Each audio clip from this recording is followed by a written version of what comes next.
দেখো, আসসালামু আলাইকুম। আজকে একটি কোশ্চেন এমসিকিউ সলভ করব ফিজিক্সের চতুর্থ অধ্যায়ে। তো কথা না বাড়িয়ে শুরু করা যাক।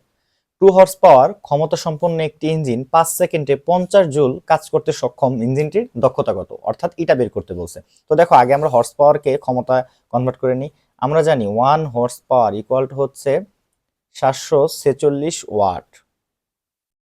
746 ওয়াট। তাহলে 2 হর্স পাওয়ার কত হবে? 746 ইন্টু 2।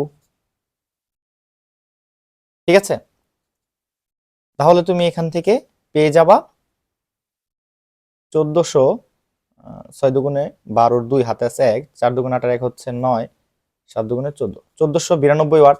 আচ্ছা, বলছে 5 সেকেন্ডে 50 জুল কাজ করতে সক্ষম।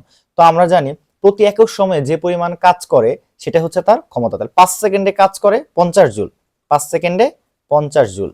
1 সেকেন্ডে কত হবে? কম হবে। দ্যাট মিন্স 50/5 ইকুয়ালটা কত হবে? 10 ওয়াট। জুল পার সেকেন্ড সেটা হচ্ছে কি? ওয়াট বলে সেটাকে। জুল পার সেকেন্ড আর ওয়াট একই কথা। তার মানে আমরা পেয়েছি 10 ওয়াট। তার মানে আমাদের ইটা ইকুয়াল টু হবে প্রদত্ত ক্ষমতা। টোটাল ক্ষমতা কত? 1492 ওয়াট। কার্যকর ক্ষমতা কত? 10 ওয়াট ইন্টু 100%। ঠিক আছে, তাহলে এখান থেকে যে ভ্যালুটা তুমি পাবা সেটাই হবে কর্মদক্ষতা। বুঝতে পেরেছ? আশা করি এরকম কোশ্চেন আসলে তোমরা করতে পারবা।